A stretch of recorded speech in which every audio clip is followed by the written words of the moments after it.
are people that talk about a light. There are people that talk about floating above. There are people that talk about a feeling of warmth and love. I didn't feel any of that. I felt none of that. I felt untold terror. When I came to, Dr. Rawlings said my hair was literally standing on the end. It was an incredible experience to see that there is life beyond life. Everyday people like you and me, living their lives one minute and the next they lay dying, having never known or believed the message of salvation. They traveled from this world to one beyond, but what they found was pure terror. They returned, and these are their true stories. It's very easy to be an atheist when you're successful, but it's very difficult to be an atheist when you're laying on your deathbed. Tonight, renowned cardiologist and author Dr. Maurice Rawlings takes you on a journey few have ever spoken of. So I called out into the darkness, Jesus, please save me. And that you could either go to heaven or you'll go to hell, and there ain't nothing else. Hear the voice of one that has heard the screams. This may be your only chance to safely go to hell and back.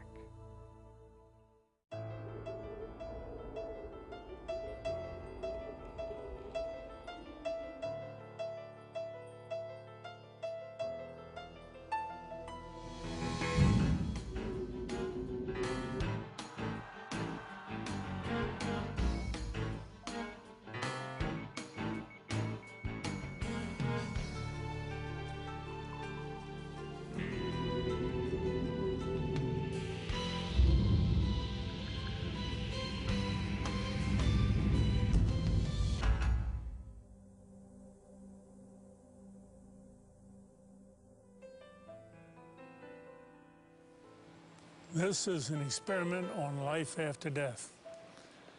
All through history, man has predicted life after death. All Bibles are based on life after death, all religions. But where are they? Who's come back to show us there's life after death? But now, through modern resuscitation methods, bringing the heart back, bringing breathing back, you and I can now bring a whole population of people back to talk to us about what's on the other side of death. See what you believe in some of these cases that we're going to present. The good ones are a dime a dozen because people love to tell about this wonderful experience after I died and I came back. The hell experiences are embarrassing. It's an F on the report card, a slap in the face. But we have some cases we're going to present tonight that tell you about their own hell experiences so that you won't go where they went. Now, what all this is based upon is teaching you, which we will later in the program, how to restart the heart, restart breathing on someone who has recently clinically died. Notice that death is reversible. You have 4 minutes survival time of the brain cells without blood flow before rigor mortis sets in, true death sets in, where resurrection is required. Something man can't do. We can do resuscitation, something God has permitted us to do. And how many hell experiences have had salvation on the floor, conversion on the floor, and only remember the good experiences to report? Such was not the case in Ronald Reagan. He had his little boy with him, was going to a 7-Eleven store, and got in an argument. A bottle was broken. He became stabbed multiple times by his assailant. And then the rest of the story we're going to present to you on film. In 1972, my life was broken. I was a drug addict. I was a criminal. My family was broken. My wife had filed for divorce a couple of times. My children were afraid of me. I really couldn't hold a job. My mental state was terrible. And it was in that frame of life that I took my 6-year-old son one night and went down to a little market going inside to purchase some things. And on the way in to that market, I met a gentleman coming out the door, and an argument erupted.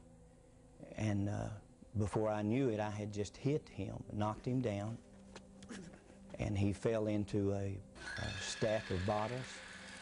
The bottles bursted, and immediately he leaped up with a broken bottle and began to stab at me. I lifted my left arm to try to stop the blow, and the bottle actually severed the biceps muscle, the major arteries in my arm, and I was bleeding to death in just a matter of seconds. But full of anger and hatred and rage, I kept fighting and kept bleeding. My little son was screaming. He was hysterical.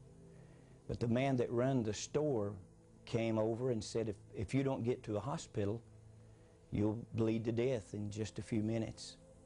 So he actually took me in my own automobile to the hospital, and when we entered the emergency room, I was barely conscious.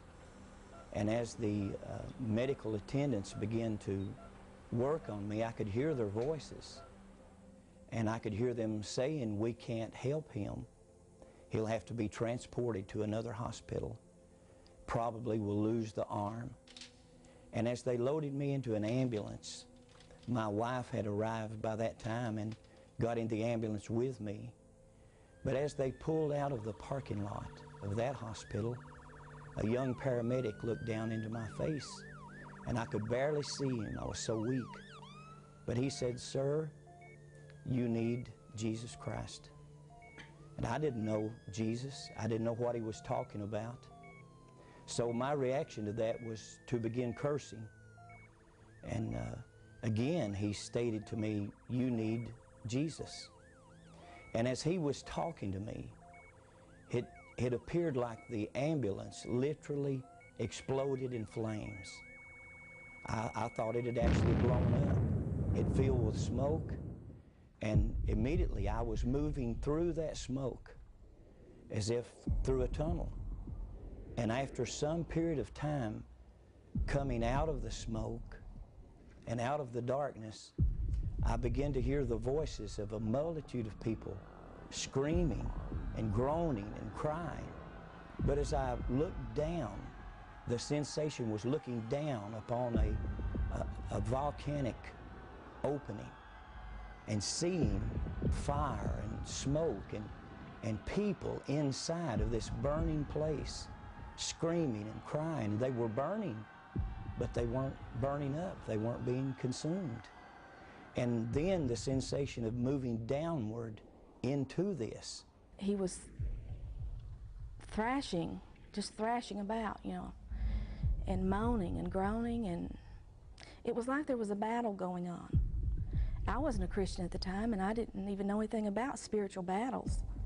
But it was scary to me in the fact that I could feel it. I could feel it was like light and darkness. It was like he was fighting against something. And I didn't know what, but now I know, you know, he was seeing the vision of hell. But the most terrible part of it, I began to recognize many of the people that I was seeing in these flames, as if a close-up lens on a camera was bringing their faces close to me. I could see their features and see the agony and the pain and the frustration. And a number of them began to call my name and said, "Ronnie, don't come to this place. There's no way out. There's no escape. If you come here, there's no way out." And I looked into the faces of one that had died in a robbery attempt, who had been shot to death and bled to death on the sidewalk. And I looked in the face of two others that had died drunk in an automobile accident. And I looked into the face of others that had died of drug overdoses, that we had partied together, and the agony and the pain. But I believe the most painful part of it was the loneliness. And the depression was so heavy that there was no hope. There was no escape. There was no way out of this place. And the smell was like sulfur, like an electric welder. And the stench was terrible. And as I looked at this, I had seen people killed. I had been involved in fights where people were killed. I've done time in prison for manslaughter myself. I grew up basically in a reform school and in a jail cell.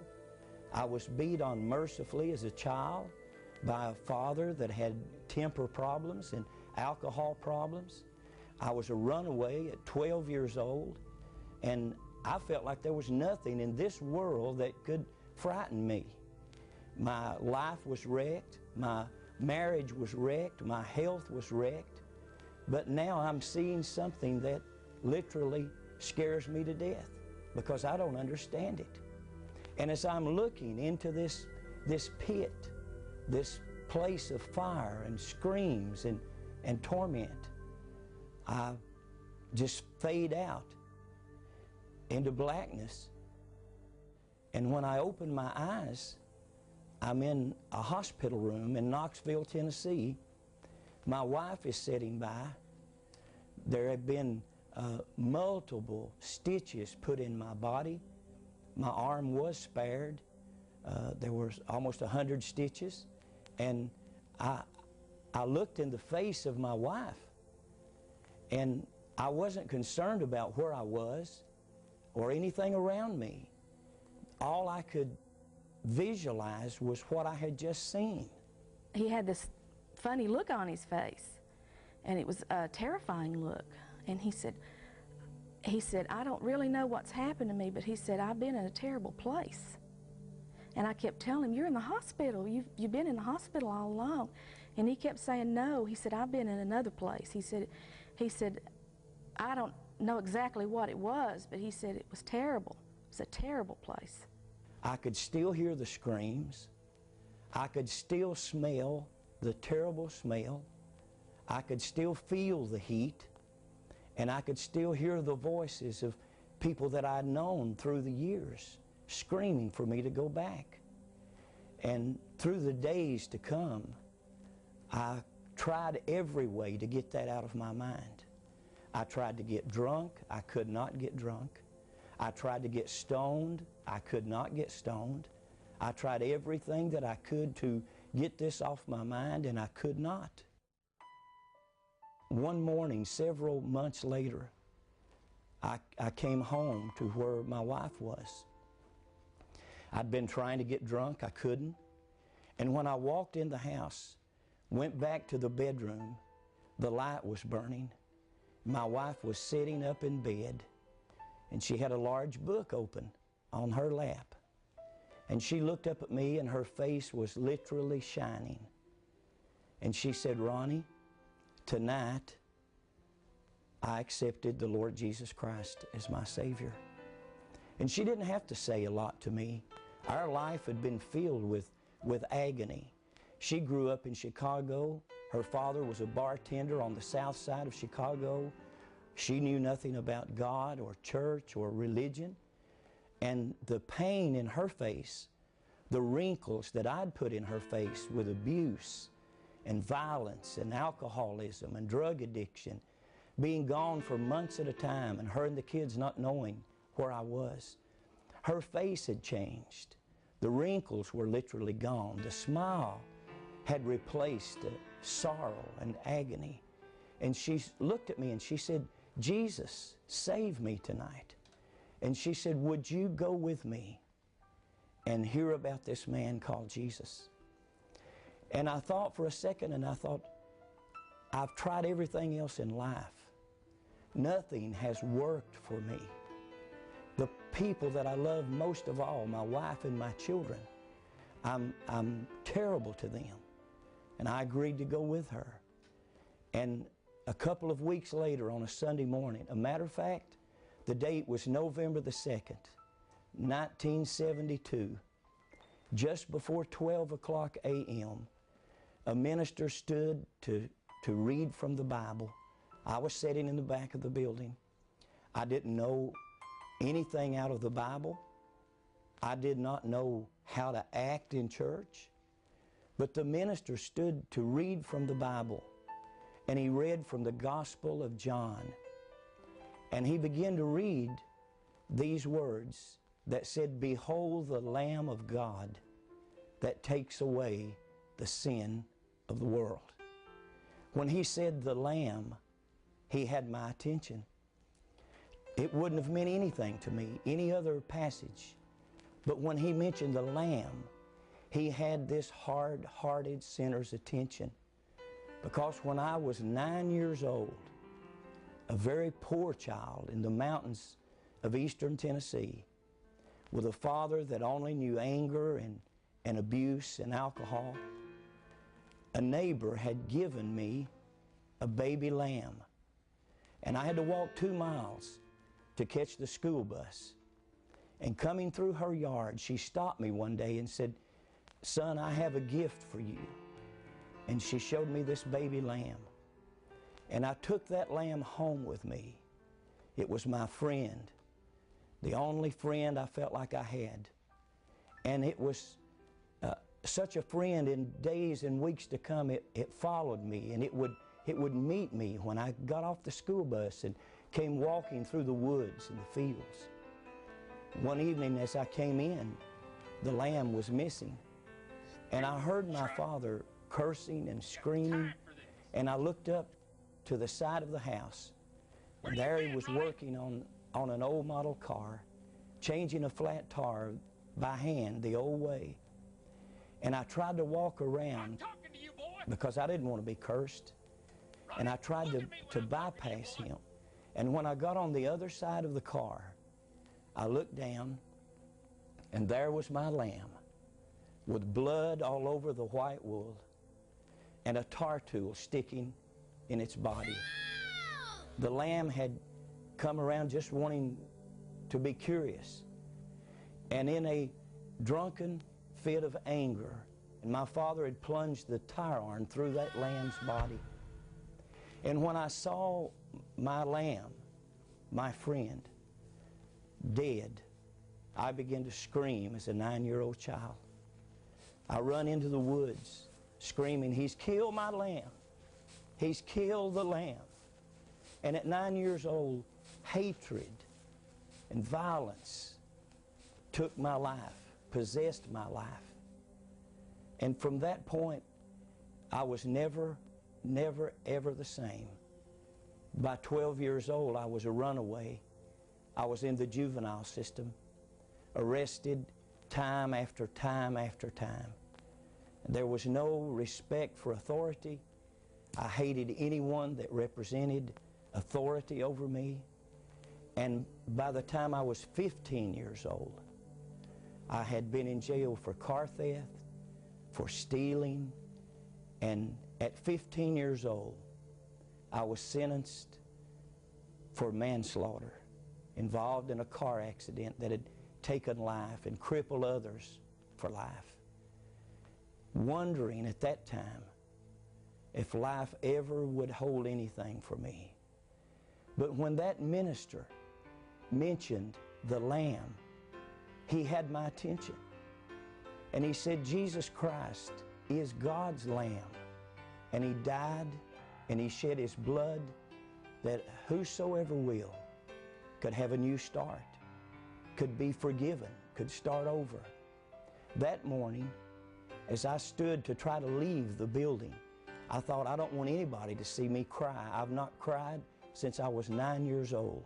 I'm not afraid of any living thing on this earth, and no one's going to see me cry.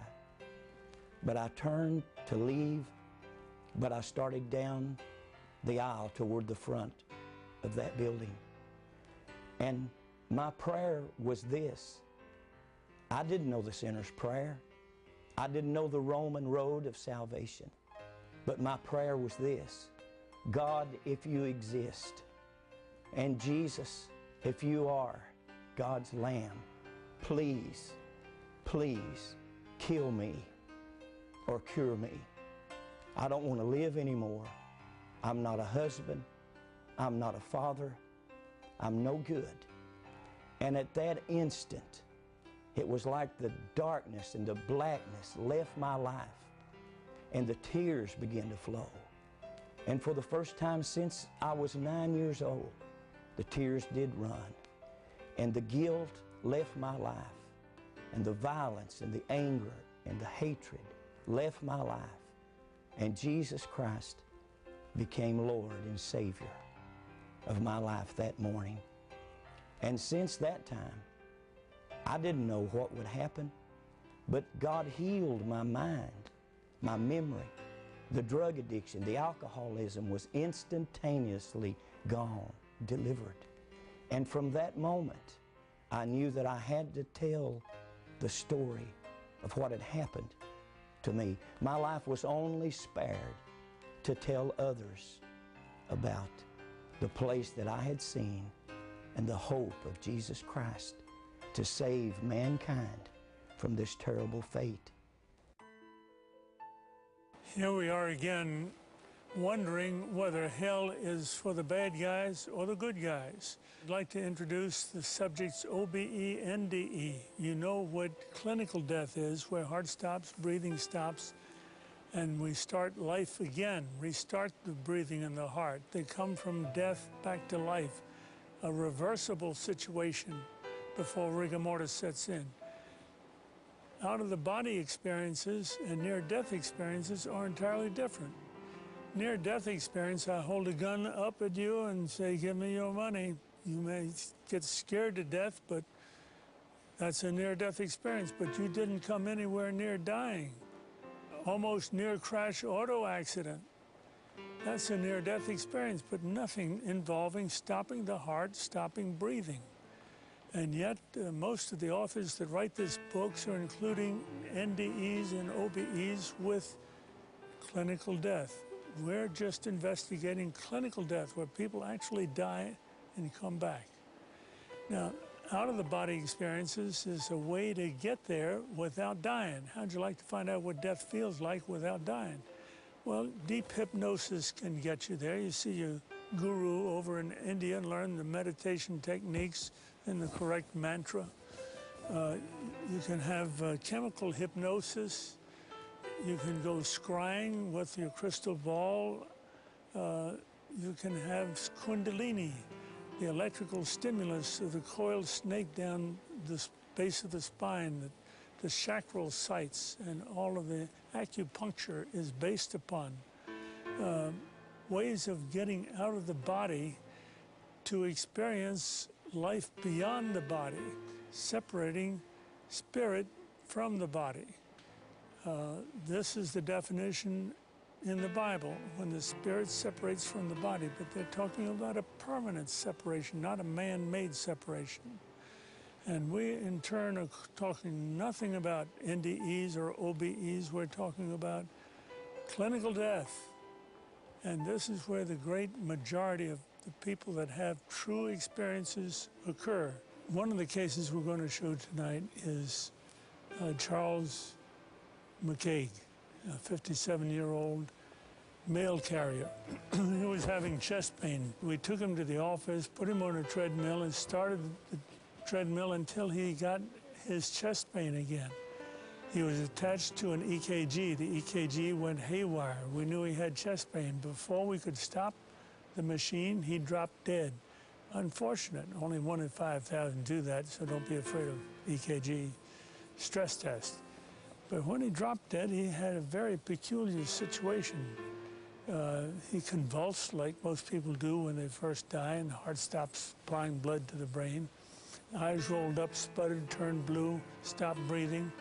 The nurse started IV. I started external heart massage. The strangest thing happened when I would stop resuscitating to put in a pacemaker. When I came to, Dr. Rawlings said my hair was literally standing on the end, and my eyes had already started dilating. And I was absolutely scared to death. I was horrified. My life was what you might call normal. I partied lots. Not all that bad, but I had joined the church at a small, young age because my parents had said, let's go down to the front and join the church. I really didn't realize what it was to belong to the church or accept Christ until that day. And I had early in one morning at work, I had gone to walk to the local clinic in my hometown and telling them that I thought I was having a heart attack. I didn't tell anyone I was going, and they sent me on up to the clinic where Dr. Rawlings was.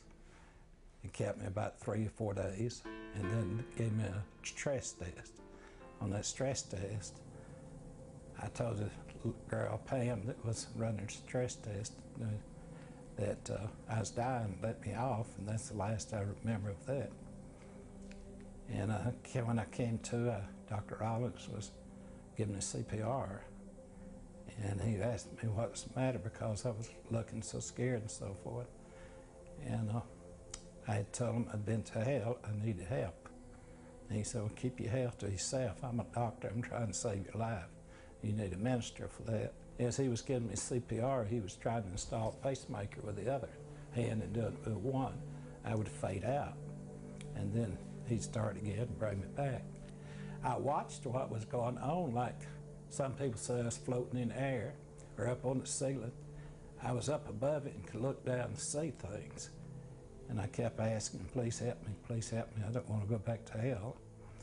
And Pam said, well, he needs help, do something. And at that time, he said, say this short prayer after me. I believe Jesus Christ is the Son of God. If you'll save my soul and keep me alive, I'll be on the hook for you forever. And if I die, please keep me out of hell. And after that, the other experiences was real pleasant. I saw my stepmother, my mother. My mother passed away when I was about 5 months old. I never saw a photograph of her, and I was able to recognize who she was. And my stepmother had passed away approximately 10 years before. They were together. I did not have any contact physically or mentally with them. All I remember was they kept their hands outreached to me. And I remember later that I made a remark that I'd always heard it, but now I knew it. And Dr. Rawlings asked me, what did I mean? And I said, well, I've always heard you couldn't carry your money with you. And I looked and they didn't have pockets. I know that's weird, but I was trying to take in everything I could see. I must have thought I was going to get back so I could tell it. And after I saw them, my next experience was walking down a lane that had colors on both sides, just brilliant colors. I have dabbled in art, and or Rembrandt, either one could not reproduce those colors. They were so bright.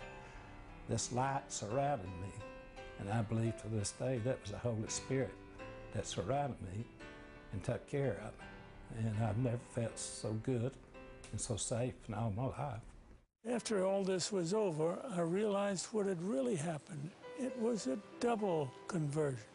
Not only had this make-believe prayer converted this atheist on the floor, it had also converted this atheist doctor that it was working on him.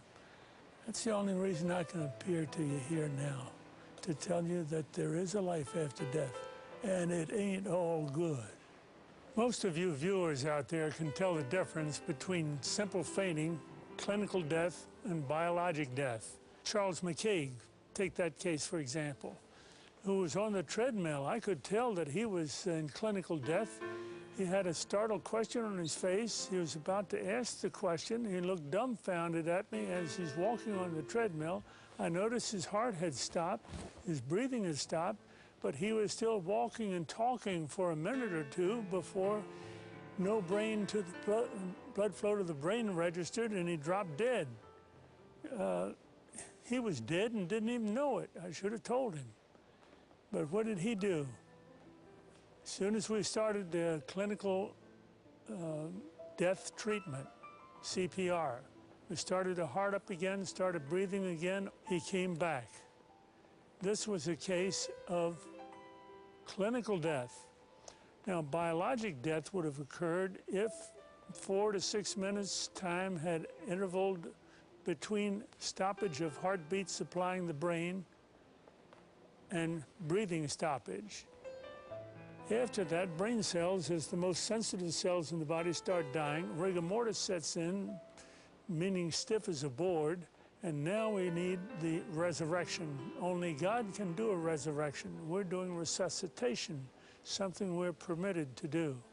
And now we want to introduce to you Howard Storm, an art and literary professor who was in Paris with his class when he suddenly had a stomach rupture, an ulcer rupture, peritonitis, shock, sudden death, clinical death, resuscitation, hell experience. I was a 38-year-old college professor, and I taught art, and I had taken a group of students and my wife, and we had gone around Europe, and we had just done a 3-week tour, and this was the next to the last day.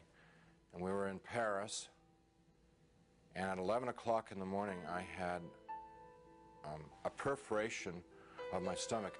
When this happened, the pain was the most acute pain I'd ever experienced in my life, and it just dropped me right down to the ground. And so I'm twisting and kicking and moaning and screaming and yelling around on the floor, and my wife called the desk, and they called an emergency service. A doctor came, and he called an ambulance because he knew what was wrong, and they took me about 8 miles across town to the public hospital, to the General Hospital of Paris, where I was taken into emergency, examined by 2 more doctors who knew exactly what was wrong with me, and then they took me away to the surgery hospital, which was a couple blocks away.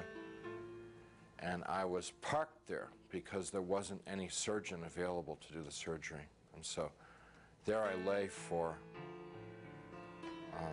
8 to 10 hours in that hospital with no medication, no examination, no attention whatsoever, awaiting a surgeon to come to give me this operation that was critical. And it's now 8:30 at night.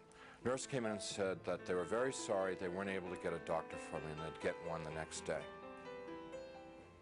Well, when she said that, I knew that it was over for me. I knew that I was dead. The only thing that was keeping me alive was I didn't want to die. I was scared to death of dying, because as far as I knew, I was an atheist, non-believer, person who lived for the gratification they could get out of the moment, and like dying to me was like the worst. I mean, next to the pain, dying was the worst thing that could happen to you, because it's the end of life and there was no more, there wasn't anything else. But when she said that, the idea of trying to exist for another minute, another hour in this pain, it wasn't worth it anymore.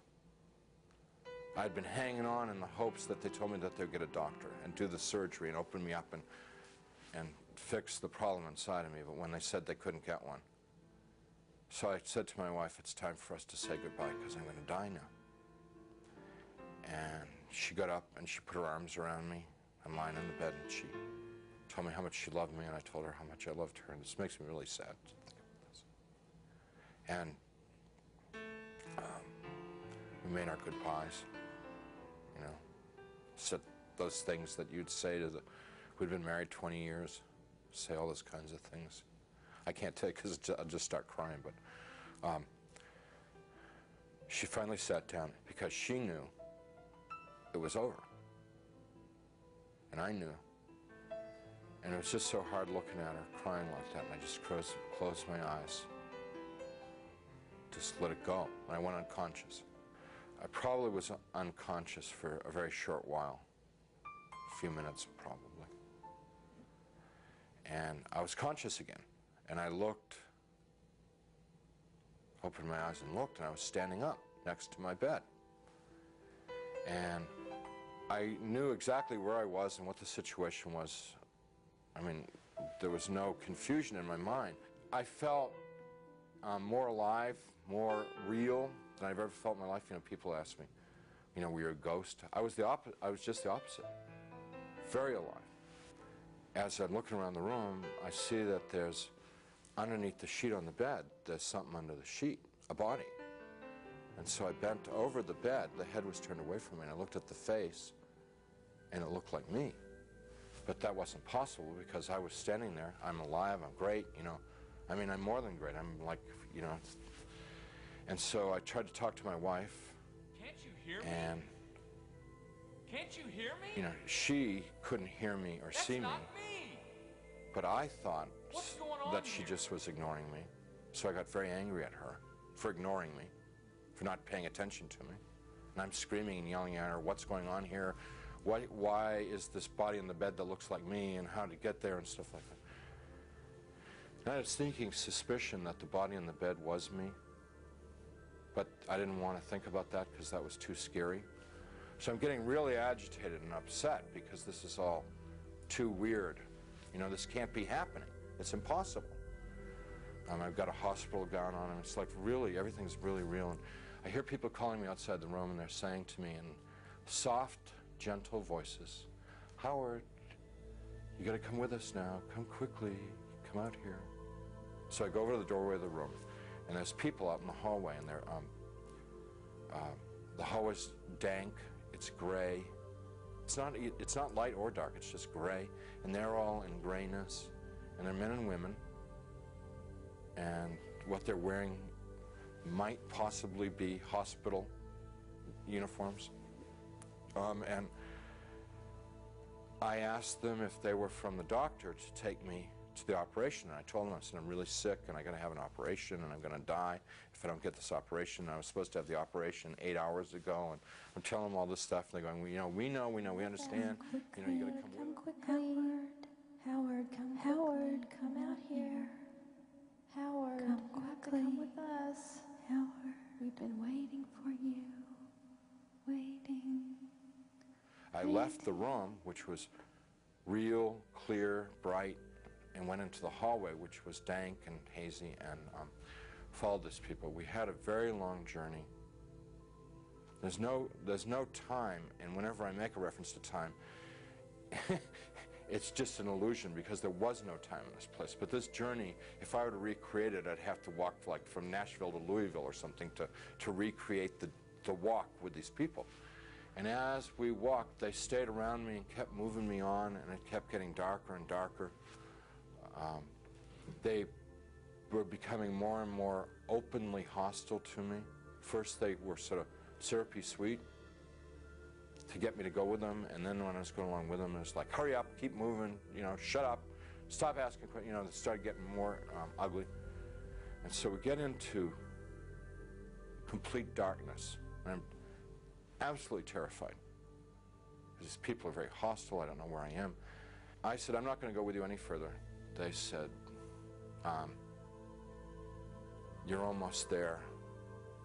And we started to fight. I was trying to get away from them. They were pushing and pulling at me. And there are now a lot of them. What originally had been like a handful now was, since it was darkness, hundreds or thousands. I have no idea. And they're playing with me. You know, clearly they could have just destroyed me if they wanted to. They didn't want to destroy me. What they wanted to do was they wanted to inflict pain on me because they derived, pleasure isn't the right word, but they derived satisfaction out of the pain that I experienced. So what they were doing in the beginning part was, it's real hard for me to talk about, and I'm not going to tell you much about it, just a little bit, because it gets, just gets too ugly. But initially they were like tearing and biting, tearing with their fingernails, scratching, gouging, ripping, and then biting. Trying to defend myself, trying to fight them off, trying to get away from them, but it's like being in a beehive. Just hundreds of them all over me. And I eventually was just laying on the ground there, all ripped up, pain everywhere, inside, outside. And even harder to bear than the physical pain was the emotional pain of what had just happened to me. The utter degradation that I just experienced. You know, I never once felt that it was unjust or wrong. I heard my voice. It wasn't somebody else's voice. It wasn't the voice of God or anything. It was my voice. And I heard it speak, but I didn't speak it. So whether it's the voice of my conscience or I don't know what it was just, but I distinctly heard my voice say, pray to God. And so I thought to myself, I don't believe in God. Pray to God. And I'm thinking, even if I could pray, I don't know how to pray anymore. I haven't prayed. And at that time, I probably hadn't prayed in 22, 23 years. And so I'm thinking, like, when I was a child, and we said prayers in Sunday school, and we said prayers in church, and what did we say? And I'm trying to think of it, because to me, to pray was to recite something that I'd learned. That's what I thought a prayer was then. So let's see, the Lord is my shepherd. Give us this day our daily bread. My country, 'tis of thee. No, that's not a prayer, that's wrong. Let's see, yea, though I walk through the valley of the shadow of death, fourscore and 7 years ago, our forefathers. You know, I'm getting all of them mixed up. I can't remember how to pray. And then the people who are around me, every time I'd like mention God, these people who had attacked me and beaten me, every time I mentioned God, it was as if mentioning God was throwing boiling water on them. They would shriek, they would scream, they would yell, and in worse profanity than anything I've ever heard in this world. The other thing that was happening was that they couldn't bear to be around me talking about God. It was so painful for them to hear about God that they kept backing away. And so I had a sense that I could push them away by talking about God. And so I'm trying to remember prayers, and I'm getting all confused and mixed up, and it was just all crazy, and I'm lying there, and eventually I realized that they're gone, and I'm alone. Now, I was alone there for an eternity, and what I mean by that was absolutely no sense of time. But I thought about my life, thought about what I'd done and what I hadn't done. I thought about the situation I was in, and the conclusion that I came to is that I had lived my adult life, I had lived a selfish life. My only God in my adult life was myself. I realized that I was, something terribly, terribly wrong with my life, and that the people that attacked me were the same kind of people that I was. They were not monsters, they weren't demons. They were people who had missed it. The point of being born and being alive in this world. They'd missed it, and they'd lived lives of selfishness and cruelty. And now we're in a world where there was nothing else. There was nothing but selfishness and cruelty, and they were doomed to inflict that upon each other and upon themselves, probably forever and ever and ever and ever, without end. And now I was a part of it. And it seemed like, although I didn't want to be there, it seemed like probably the right place for me to be. There was a sense of like, this is what I deserve, because this is what I lived. You can't imagine how emotionally painful that was. And I'm lying there for time without end, thinking about my fate. And in the back of my mind comes up an image of myself as a child, sitting in a Sunday school classroom, singing, Jesus Loves Me.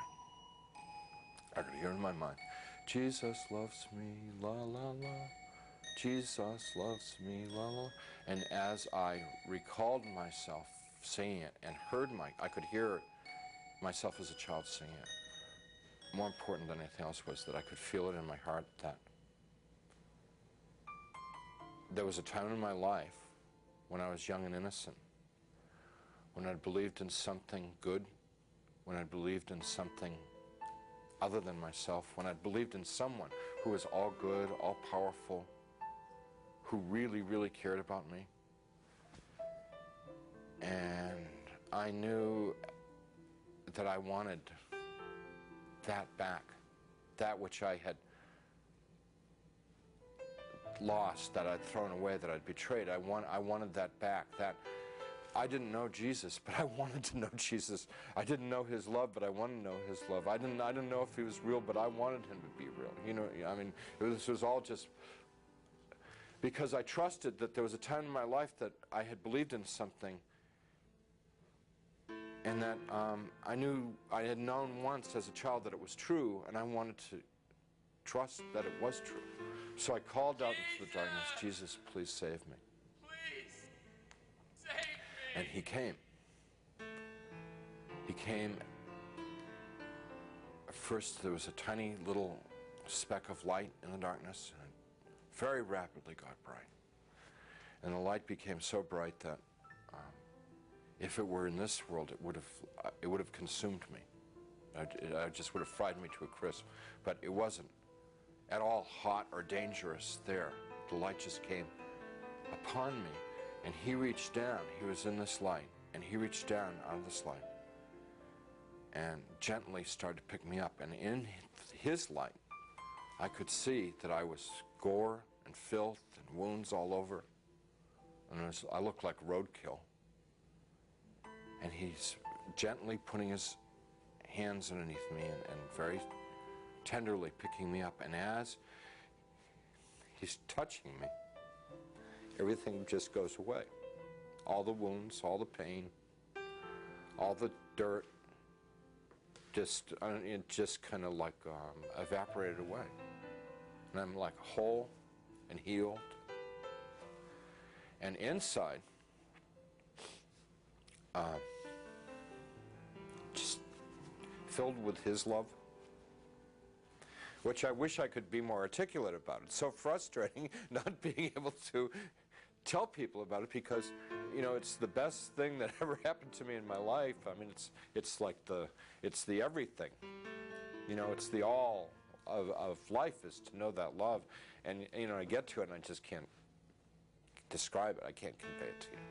So he's holding me and embracing me, rubbing my back like a father would his son, like a mother would her daughter, just gently rubbing my back. And I'm bawling like a baby, out of happiness. I mean, like the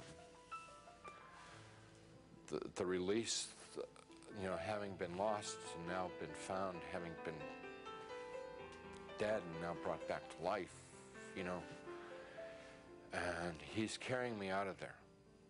Up, we just go. Out, gone. And we're moving towards a world of light, and I began to have thoughts of tremendous shame that I've been so bad.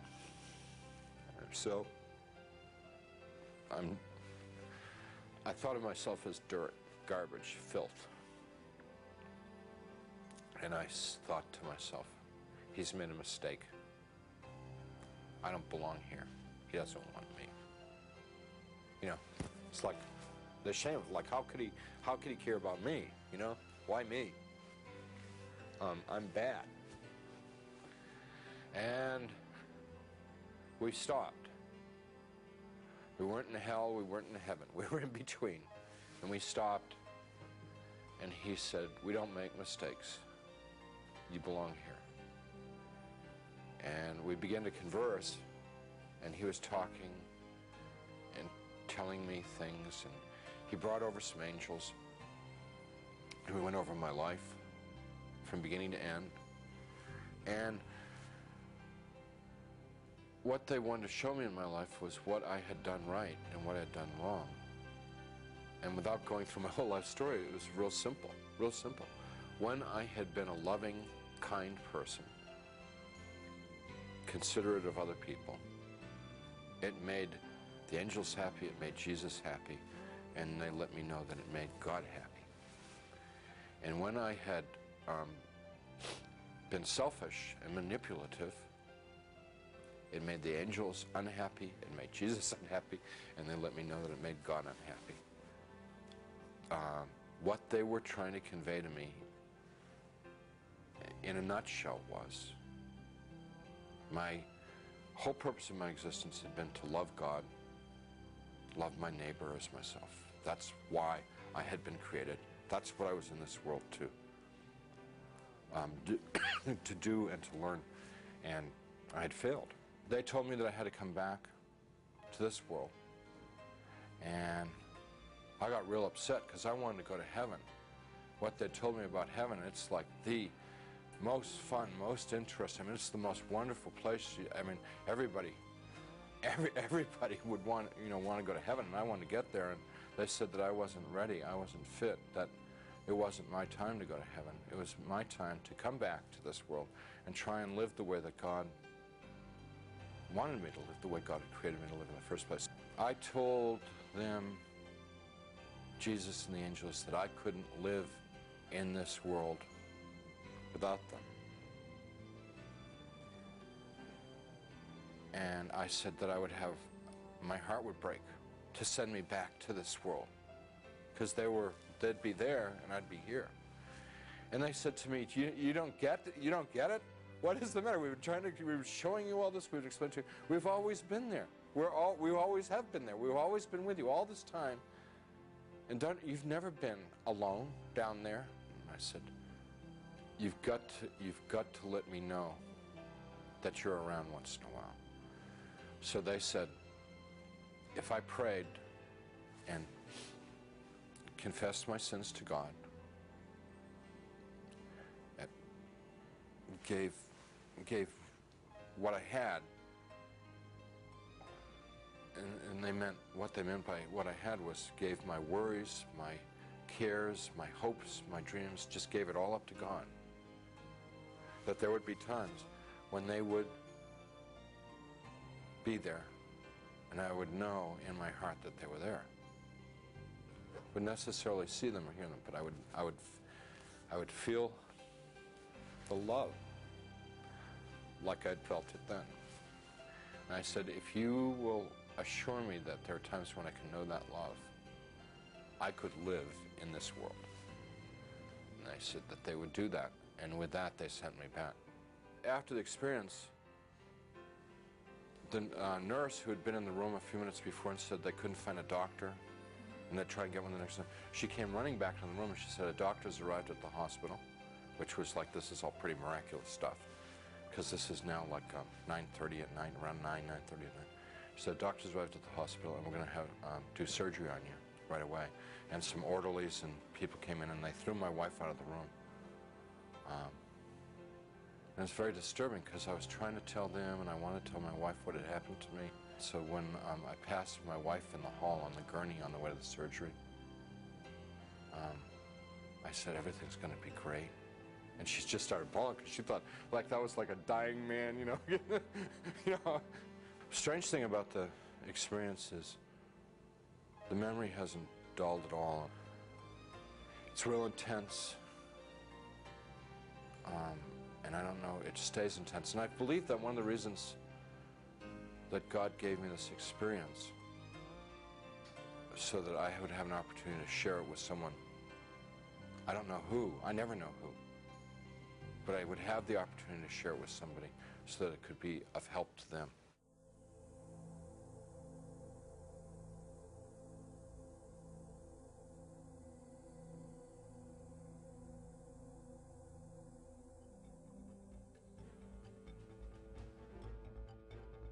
A random survey reveals that many people do not believe in a true heaven and hell. Many of those who do believe these places exist have different ideas of how a person gets to one place or the other. I don't believe there's a hell. I do believe there's a heaven. Somehow there has to be more to this existence than just, you know, your short period of time on the earth. It's got to be something following it. I believe that everyone will pay for what they do in life.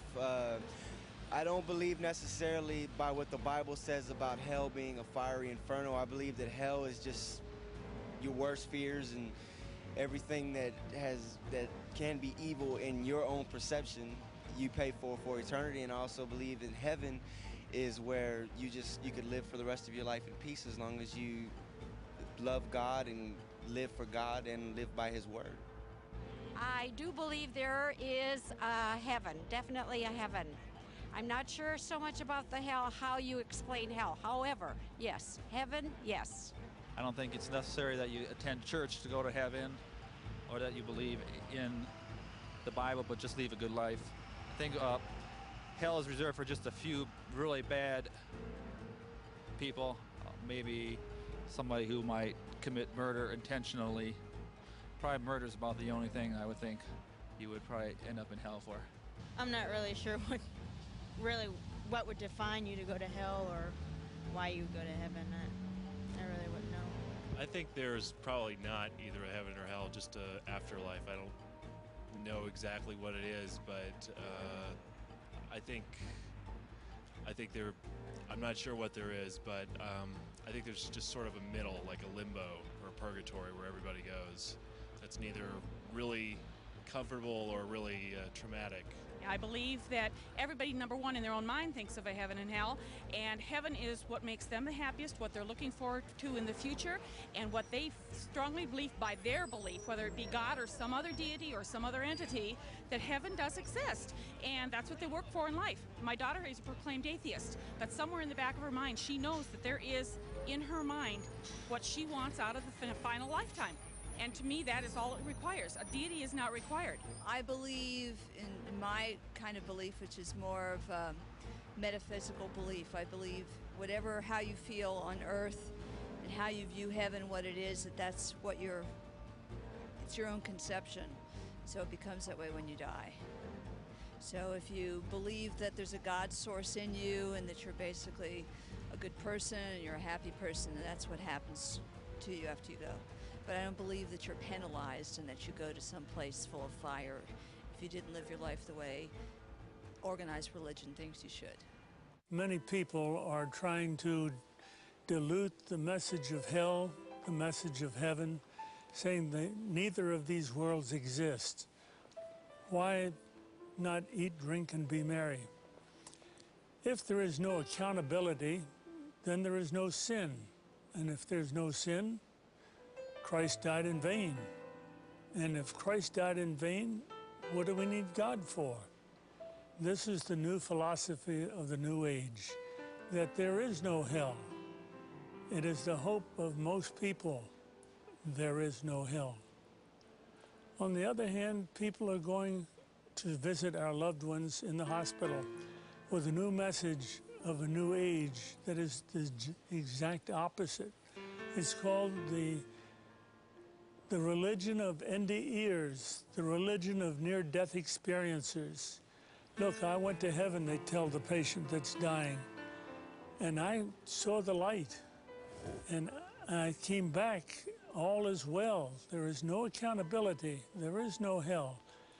Heaven's gates are open wide for everyone who dies. Look at me, I'm an atheist, I'm here. You don't have to worry. Death is nothing to be feared.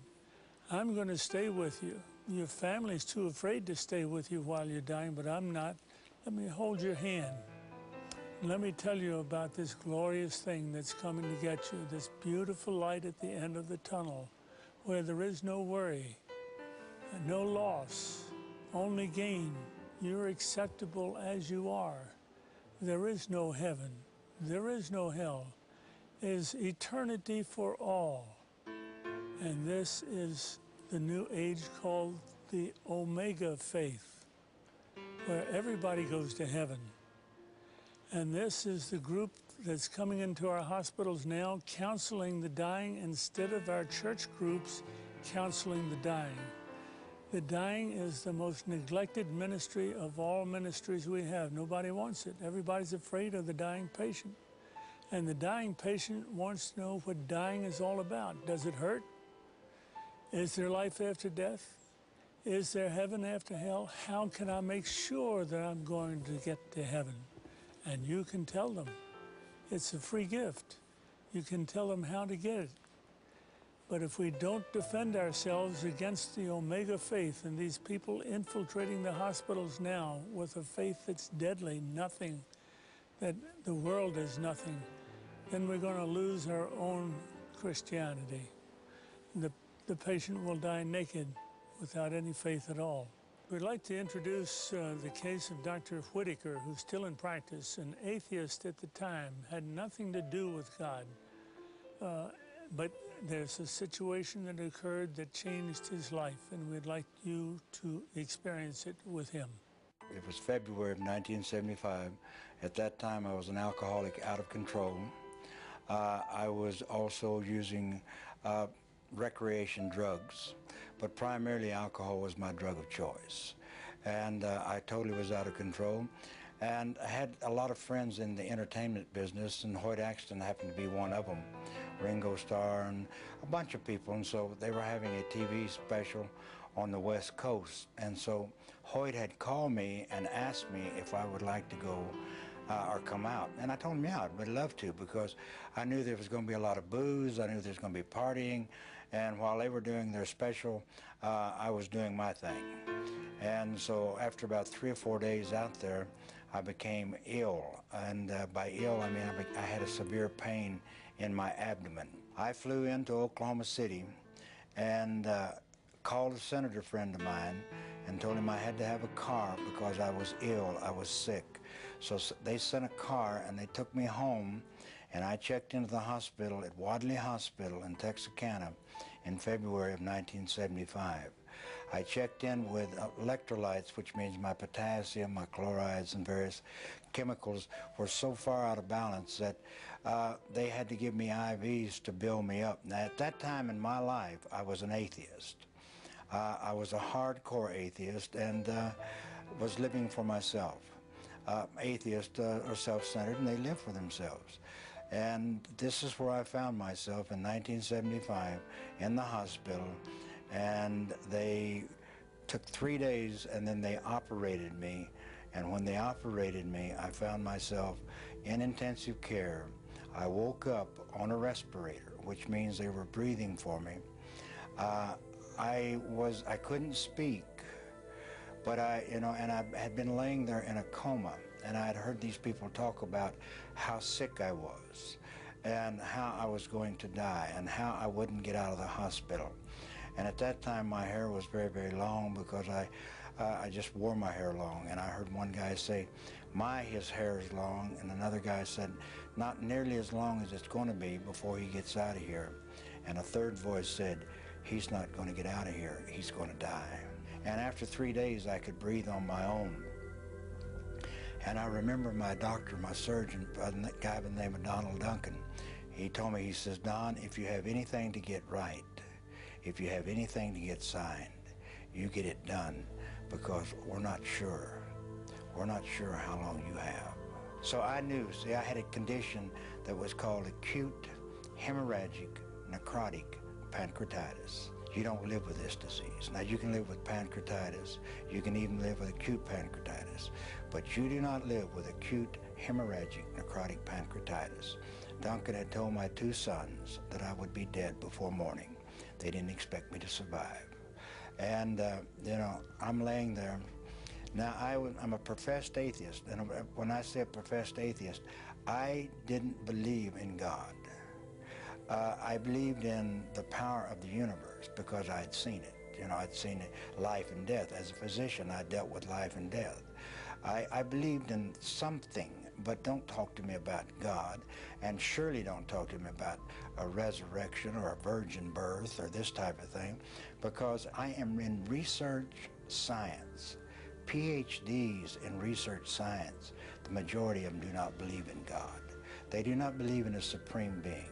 They believe, and they're beginning now to believe that there is order in the universe, because as we get farther and farther along, we see the order. But I was an atheist. Now see, it's very easy to be an atheist when you're successful, You have worked your way from Oklahoma welfare to being one of the most powerful men in your part of the country, one of the most powerful men in the state of Oklahoma in relationship to political. It's very easy to be an atheist when you have done all of that. Man can sit back and say, I don't need God. What is God? But it's very difficult to be an atheist when you're laying on your deathbed, because you begin to think, what if these people are right? See, there'd been one man by the name of Ron Short that has stood between me and the gates of hell. One man that had witnessed to me about the love of Jesus for 5 years before I became ill. One man. And, you know, I would debate him, and I liked him because he did what he said he was going to do. I mean, he was the only one that I saw that professed to be Christian that lived what he said he was going to do. And so I really respected him. I didn't believe what he said, but I respected him. But when I'm laying on my deathbed and knowing that I'm going to die, guess who I thought about? I thought about, what if Ron is right? What if there is a heaven and a hell?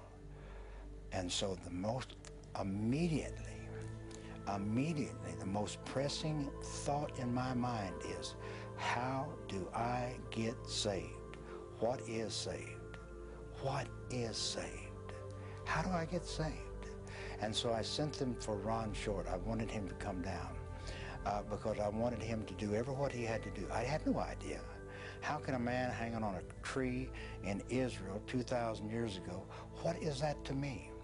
But I knew that he had something that I had to have. And that night, see, I had him go for Ron, but Ron wasn't home. Ron was in Alabama. And so I had him go and send for Ron. And that night was the longest night that I've ever had in my entire life, before or since. And that night is, as I would be laying there in bed, as I'm laying there in bed, I would begin to fade away. I would begin to fade away, and as I would fade away, I would begin to go down. Now, it was like darkness.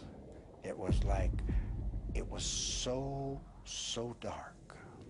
It was like the very darkness just penetrated into your very, very being.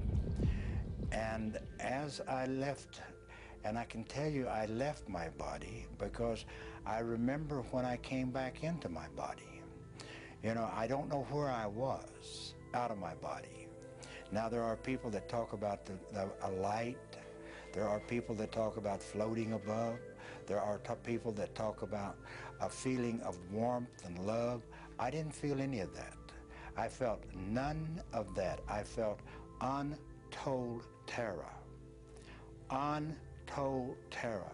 Because I knew that if I ever went all the way, if I slipped all the way, I would never get back.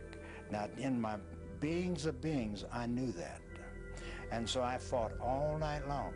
They told me later on, I not only pulled the mattress cover off of the mattress, I pulled the mattress up on me because I had to stay. I had to wait. I had to wait till Ron got there. Whatever he had to do, I had to wait. But I would, again, and then I would leave, and I would be going down like a deep, deep, dark terror. Now, my skin began to get cold. Now, it's not like cold when you walk out into the air. It's like bone-chilling cold in my lower extremities. And you can feel the coldness begin to come up the legs. And again, I would begin to leave. Now, and I would be in that darkness, and I'd be in that void. And I remember one time entering back in my body, because when I entered my body, it was like, just like that. I felt my body thud. My physical body thud when I entered back in. Now, believe me, that is the most horrifying, terrifying experience that I've ever encountered. And I fought all night long. And the next morning, somewhere 9:30, 10 o'clock, in came Ron. And Ron came in and he says, Dr. Whitaker, what do they say is your chances? I said, Ron, they tell me I have none. He says, now's the time. And I said, you're right. I mean, I'd cursed him, I'd spit at him, but now was the time because I had to have whatever he had because I had a short period of time on earth and I didn't have any idea when I might make that trip and go all the way. At that time, Ron led me simply in the sinner's prayer. Now, I had no idea what the sinner's prayer was, but I trusted Ron. But he led me in the sinner's prayer and told me that Jesus had died for my sins. He had died for the sins of the world. I didn't quite understand that, but I knew, he showed me in the Word of God where it said that. Now, you have to understand, I'm a man of books. I've spent a big part of my life, 25, 26 years of my life, in books, in, all types of scientific books. Chemistry, like I said, degree in chemistry, advanced degrees, all the way out to the medicine doctor to practice medicine, all of these degrees. So he told me, and I believed him because it's in this book, and it was a new book unto me, and it was called the Bible. And so I let Ron lead me in the sinner's prayer, and I said the sinner's prayer after him, and I can tell you one thing. There was a peace that came over me like I had never known. I'd search for that peace. I'd search for it in the bottles, alcohol. I'd search for it in needles. I'd search for it in drugs. I'd search for it with women. I'd search for it all types of places. But there was no peace in my life. But once I accept Jesus Christ as my Lord and Savior, I was no longer afraid. I still believed I was going to die because I knew the condition I had is that you do not survive it. I knew that. I'm a physician. I knew what I had, you did not survive. And he shows me in the Word of God, it says, these signs shall follow those that believe. They shall lay hands on the sick and they shall recover. I walk around on planet Earth this day taking no insulin, taking no enzymes, eating whatsoever that I might, and God produces in my body every day the correct material for me to function without having to take medication. When you see blind eyes open, you see the cripples walk, you see the leopards cleansed, and you see them with your own eyes. You see that. Then it doesn't take a rocket scientist to figure out that, the Bible is true. How can the various stages of hell have different aspects to them? Well, the Bible doesn't say it's all fire. If you look at different places, it's cast out, separated from God, total darkness, where the worm cannot die. Most of it is flame. But there are some that can't visualize this, like Rodaniah that we'll introduce, and Whitaker, Dr. Whitaker. Seeing the angel of light can be deceptive in some cases. For instance, 2 Corinthians 11:14, even Satan can change himself into an angel of light and deceive many. Which light did they see at the end of the tunnel? Especially if it was someone that didn't think they deserved to be in heaven. Those things occur. Strangely enough, the opposite does not occur. Those that saw themselves in hell knew exactly where they belong. They never questioned why they were put there. In fact, Christ talked about this himself in Matthew 25. He says, if Satan cast out Satan, sent hell as an imaginary picture, how would his kingdom stand? How would it hold together? No, impossible. But no, as an angel of light, Satan can deceive many. But this variation that they see in hell, whether it's total darkness or whether it's the fire, it's a place that they never want to visit again. This brings us to the case of Dr. Rodaniah, George Rodaniah, a young Russian fellow, very intelligent, became a PhD and MD, but before that had trouble with the KGB and couldn't get out of Russia. In fact, when he tried to get out of Russia, he was purposely run down by the KGB overriding the sidewalk and running over him. And this is how his accident started and his story started. As a psychiatrist, as a neuropathologist, for me, God never existed. I never believed in God. I never believed in Bible. I never thought about God or Bible or divinity. In 1976, I was 20 when I was already a doctor working in Georgia. I met a lady from Texas, and I tried to leave the country many times, but I didn't have such a help. This lady tried to help me, and I became in big trouble with KGB. Because my work, I worked on adenosine triphosphate, it's a neurotransmitter in our brain, and with the conjunction of oxytocin, I discovered several things, and I was a scientist, and KGB didn't want me to go, so that's why they decided to kill me.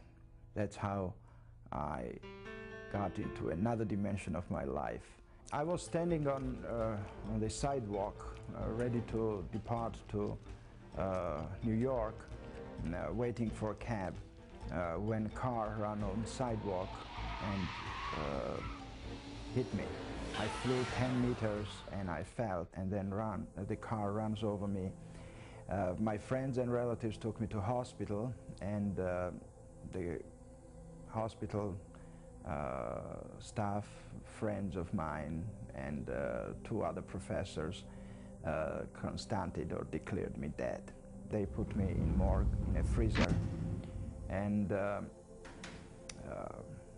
3 days later they took me out on Monday. It was Friday night, and on Monday morning they began my autopsy. And these 3 days being out of my body, seeing everything what was happening around, seeing myself, my body, seeing my birth, my parents, my wife, my child, my friends. I saw their thoughts, I saw what they were thinking, how their thought moved from one to another dimension. It was an incredible experience. I was in darkness, in total darkness, and this darkness was pressing. This darkness existed not beyond, but existed within. What I want to say is that darkness was pressing, and I was in the middle of this sphere, and I didn't understand why and how this darkness existed. Where was I? And I understood I didn't have a body because I didn't feel it. But then I thought about light. I went through that little hall into light. But light was more powerful, more burning. I mean, you cannot compare it to anything. No word can explain it. And this light was so burning and going through flesh. But I didn't have a body. That was the most interesting part. And I was scared of that light. I thought, where is that hall to darkness? Go to shade to save myself from this light. What is that light? I don't know. I mean, it can be called light of God. It can be called light of life.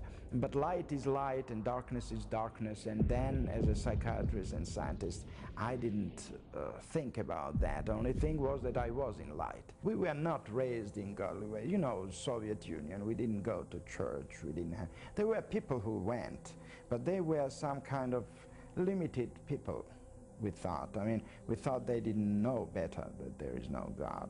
But during that 3 days being in morgue, in a freezer, changed all my life. To begin the autopsy, they began to cut my chest. That was the first incision. Then I opened eyes. So when I opened eyes and he saw the pupils were convulsing, becoming smaller, to say simply, he saw that it was reacting on light. It means it's life. And they put me back into hospital and began resuscitation. My lungs were collapsed for many time. I mean, long time. I was on respirator for 90 days. I mean, it's not that it happened fast, but the life came back What they discovered was that life was there during the autopsy, but it wasn't that all organs worked. I mean, it was hard work for 9 months being under the recovery. It didn't happen immediately. I mean, the life was there, but it doesn't mean that I could survive if not doctors who helped me to regenerate my health and organs. When I came to life back, a lot of different experiences happened, and I experienced a lot of rejection, a lot of fight with the reality of others, but nothing could change my mind. I knew my destination, I knew my way, and I decided to leave the country. And again, this lady from Longview, Texas, helped me to move to United States, and we came to Texas, and we continue to live in Texas still. Sometimes things are beyond our grasp, but I don't try to explain it all, because I know and I believe that God knows better, and I believe that I don't need to be explained. And why it was shown to me, and why it's me chosen to be, it wasn't questioned, and I don't care about that, honestly. I care that it was. I deeply believe in God of love, and God is love. And I believe that God created everything for betterness and for incredible, incredible future if we don't ruin it. A very unusual, extraordinary case. And now we want to take you to a practical experiment. We said we'd show you how to start somebody's heart up again, start their breathing up again, and you do it with your bare hands. So immediately on the floor, we'll assume this is the floor, you see if she's all right. Hey, lady, did you faint? Maybe she's intoxicated. She'll talk to you, or just bumped her head from a faint. But then you immediately look, feel, and listen to see if she's breathing, whether the chest is moving, nostrils moving, air exchange felt. If not, you immediately forget the heart. You go to the airway, and you unobstruct the airway by lifting the chin, pointing to the ceiling. This straightens out the windpipe. Then you close her nostrils so your air in her mouth will inflate her lungs. And you give her 2 quick breaths. And see if this should rise. And if it rises, it's an unobstructed airway. If it's still obstructed, you go back and give 2 more breaths and reach down and unobstruct the airway. If her heart is not breathing, and you determine that by not listening with your ear, but feeling on the carotid pulse on either side of the Adam's apples, you'll feel boom, boom, boom, boom. If you do not feel that, after the 2 quick breaths, 2 inches above the xiphoid, the lower part of the breastbone, you implant the heel of one hand, supplement it with the heel of the other, and push your weight down on her. We know, and this is the important thing, this is a critical moment in life. If we can catch people before they die, before they drop dead, like you and I, we're alive, we have a choice, and give them the option of accepting Jesus Christ as a personal Savior, then they can't lose whether they live or die. That's with them forever. And when they die like this, we don't have to question where they went. And the preacher will be right. She went to heaven to be with God. But those that die on the street, where did they go? And is it the minister's fault or your fault and mine? Because we did not approach them with the gospel, which is a free gift to anyone that wants it. Now we have several things in common I'd like to talk to you about with these other cases.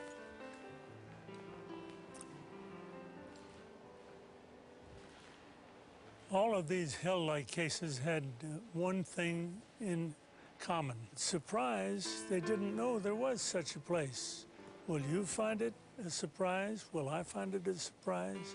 Or will we be prepared? Hell is nothing new. It's been there.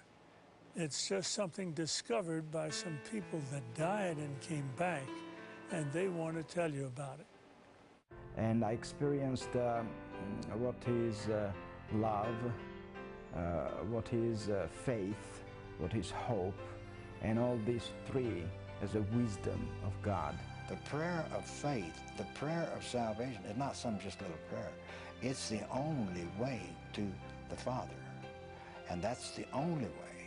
Now, all of these people that in the New Age movement that believe that everybody's going to heaven, that you can worship anything, you worship a flea, you can squeeze a tree, you can worship a crystal, you can worship a star. I got news for them. They're not, they're not going unless they accept Jesus Christ as their Lord and Savior, because the Word says the only way to the Father is through the Son. Don't go to hell. Please, I beg you, don't go to hell. It was not prepared for you. If you're saved, you're safe to die, if you accepted Jesus. Do not put off for tomorrow anything, because you might die this very moment, this very night. It's the best thing that ever happened to me in my life. You can feel Jesus' presence with you like today, in this place, in this time. It's not God's will that people perish. I didn't know this. I didn't know the love of God. All I knew was hatred and violence and abuse. But there's one that cares, and his name is Jesus. And who is the Son? He's the Word made flesh and came and dwelt amongst men. The Word is the way to the Father. Make a choice. Not tomorrow, not tonight. Make a choice right now. Are you going to give your heart over to Jesus, or are you not? If you want to have life hereafter, you better accept Jesus.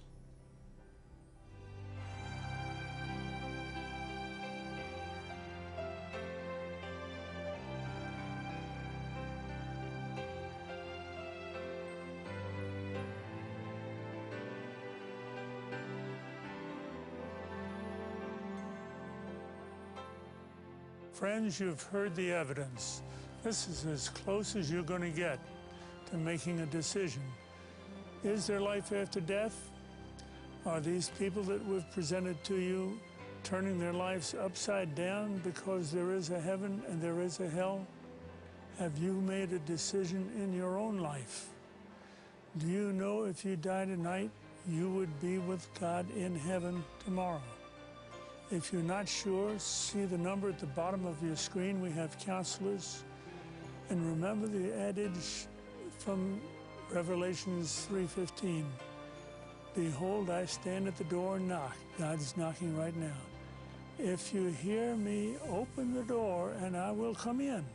I will come in, not might come in, and fellowship with you and you with me. It means you come dirty just like you are. He'll fellowship and tell you how to clean up your life. And meanwhile, in exchange, give you this free gift of eternal life with Jesus Christ because you're one of His. You're now a Christian. Thank you, friends, for coming tonight. Good night.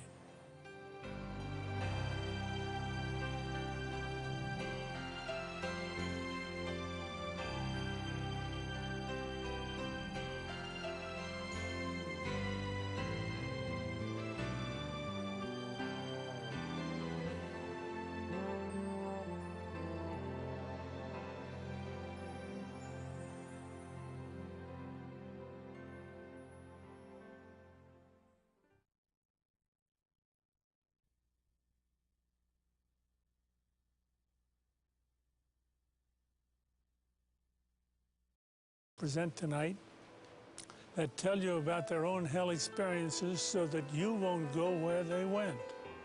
Now, what all this is based upon is teaching you, which we will later in the program, how to restart the heart, restart breathing on someone who has recently clinically died. Notice that death is reversible. You have 4 minutes survival time of the brain cells without blood flow before rigor mortis sets in, true death sets in, where resurrection is required.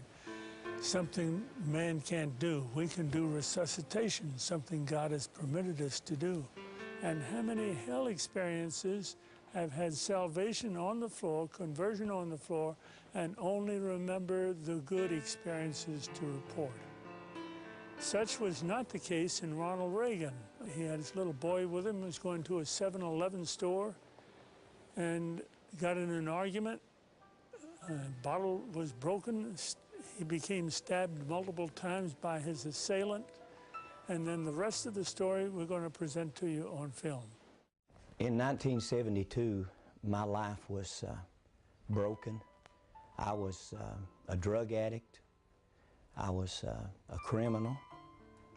My family was broken. My wife had filed for divorce a couple of times. My children were afraid of me. I really couldn't hold a job. My mental state was terrible. And it was in that frame of life that I took my 6-year-old son one night. They pulled out of the parking lot of that hospital. A young paramedic looked down into my face, and I could barely see him. I was so weak. But he said, "Sir, you need Jesus Christ." And I didn't know Jesus. I didn't know what he was talking about. So my reaction to that was to begin cursing. And again, he stated to me, "You need Jesus." And as he was talking to me, it appeared like the ambulance literally exploded in flames. I thought it had actually blown up. It filled with smoke, and immediately I was moving through that smoke as if through a tunnel. And after some period of time coming out of the smoke and out of the darkness, I began to hear the voices of a multitude of people screaming and groaning and crying. But as I looked down, the sensation was looking down upon a volcanic opening and seeing fire and smoke and people inside of this burning place screaming and crying. They were burning, but they weren't burning up. They weren't being consumed. And then the sensation of moving downward into this. He was thrashing, just thrashing about, you know, and moaning and groaning, and it was like there was a battle going on. I wasn't a Christian at the time, and I didn't even know anything about spiritual battles, but it was scary. And went down to a little market, going inside to purchase some things. And on the way in to that market, I met a gentleman coming out the door, and an argument erupted. And before I knew it, I had just hit him, knocked him down, and he fell into a stack of bottles. The bottles bursted, and immediately he leaped up with a broken bottle and began to stab at me. I lifted my left arm to try to stop the blow, and the bottle actually severed the biceps muscle, the major arteries in my arm, and I was bleeding to death in just a matter of seconds. But full of anger and hatred and rage, I kept fighting and kept bleeding. My little son was screaming. He was hysterical. But the man that ran the store came over and said, if you don't get to a hospital, you'll bleed to death in just a few minutes. So he actually took me in my own automobile to the hospital, and when we entered the emergency room, I was barely conscious. And as the medical attendants began to work on me, I could hear their voices, and I could hear them saying, "We can't help him. He'll have to be transported to another hospital. Probably will lose the arm." And as they loaded me into an ambulance, my wife had arrived by that time and got in the ambulance with me. But as the voice of one that has heard the screams, this may be your only chance to safely go to hell and back.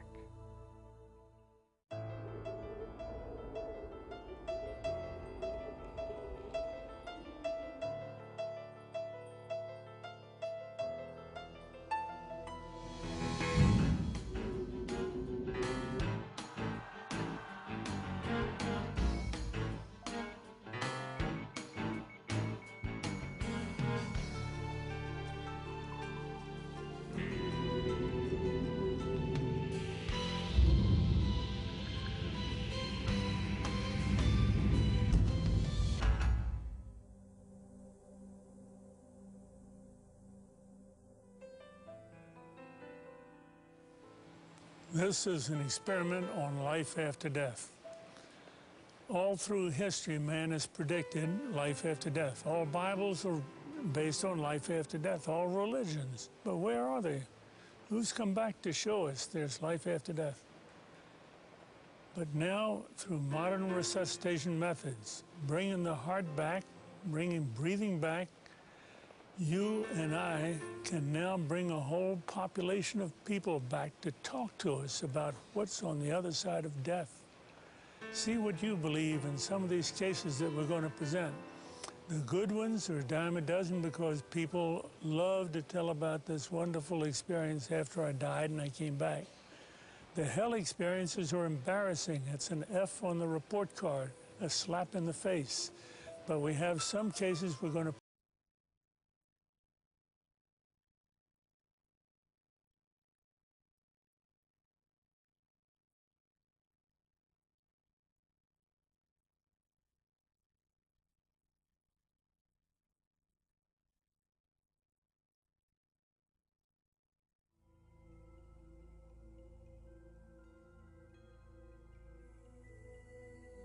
There are people that talk about a light. There are people that talk about floating above. There are people that talk about a feeling of warmth and love. I didn't feel any of that.